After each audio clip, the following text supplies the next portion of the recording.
हाँ जी, अस्सलाम वालेकुम। आज का जो मेरा टॉपिक है वो है मोतिया।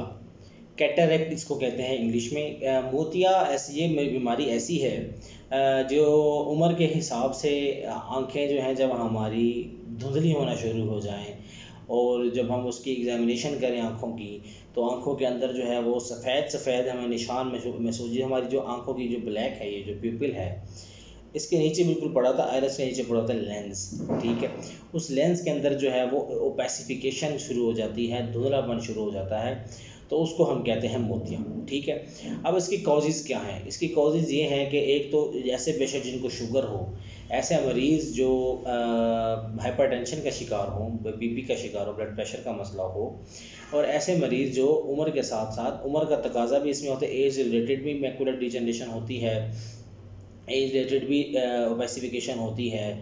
इसके अलावा मज़ीद जो कुछ कंजेनिटली जो है बच्चे पैदा होते ही जो है उनके अंदर इस तरह के मसले मसाइल होते हैं। ठीक है, अब इसके सिम्टम्स क्या हैं, इलामात क्या हैं? इलामात ये हैं कि मरीज़ ये कंप्लेन करेगा कि मुझे जो है वो चीज़ें धुंधली नज़र आती हैं, डबल विजन स्टार्ट हो गई, डायप्लोपिया स्टार्ट हो गई, दो दो नज़र आती हैं, या कलर हेलोज नज़र आते हैं। मिसाल के तौर पे ऐसे लगता है जैसे अब आप देखें, अभी अगर आप कोई जैसे कोई बंदा रो रहा होता है, जब वो रो रहा होता है तो उसकी आंखों के अंदर आंसू आ जाते हैं, उस आंसू के साथ जब वो देखता है तो उसको हर चीज़ में हेलोज नज़र आते हैं। इसी तरह जब कैटरेक्ट होता है तो वो ओपेसिफिकेशन की वजह से हर चीज़ में हेलोज नज़र आते हैं। इसके अलावा ग्लेयर बढ़ जाता है कि वो रात को गाड़ी, एक तो रात को ब्लाइंडनेस हो जाती है, रात को नज़र नहीं आता, गाड़ी ड्राइव नहीं कर सकता।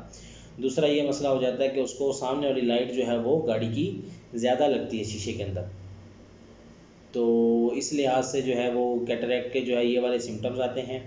अब आपने करना क्या है? करना यह है कि अगर आपके पेशेंट को ओबेसिटी है, मोटापा है, तो एक्सरसाइज करें, वज़न कम करें, शुगर कंट्रोल करें, हाइपरटेंशन कंट्रोल करें, इसके अलावा पेशेंट को जो है वो आप ये करें कि आपने जो है वो वेजिटेबल्स का इस्तेमाल ज़्यादा करना है, और ज़्यादा जो है वो सनलाइट, ज़्यादा जो सूरज की रोशनी है, अल्ट्रा वायलेट लाइट्स होती हैं इसके अंदर, इससे परहेज़ करना है, इससे बचना है। अगर ऐसा पेशेंट कोई, जैसे कि कोई मज़दूर है, कोई आर्मी वाला है, कोई पुलिस वाला है, या ऐसे लोग जो ज़्यादा सनलाइट में रहते हैं, उन लोगों को कैटरेक्ट होने के चांस ज़्यादा होते हैं। मोस्टली जो है ये एज रिलेटेड है। अब इसमें दो तरह की टाइप्स हैं, दो तीन तरह की टाइप्स हैं। एक तो ये है कि न्यूक्लियर होता है, दरमियान में जो है वो वाइटनेस होती है। एक होता है कि साइडों पे वाइटनेस होता है, पेरिफेरल होता है, और एक होता है कि पीछे से लेंस की बैक साइड पे होता है, पोस्टीरियर होता है। और चौथी एक इसकी टाइप है वो है कंजेनिटल, बचपन से ही जो है इसका लेंस का मसला होता है। ठीक है, अब आपने करना क्या है? करना ये है कि इसका सबसे पहले तो हम ग्लासेस देते हैं, एंटी ग्लेयर ग्लासेस देते हैं, ऐसी ऐनक देते हैं जिससे ग्लेयर जो है वो कम हो जाए। और दूसरा इसका इलाज है वो है सर्जरी।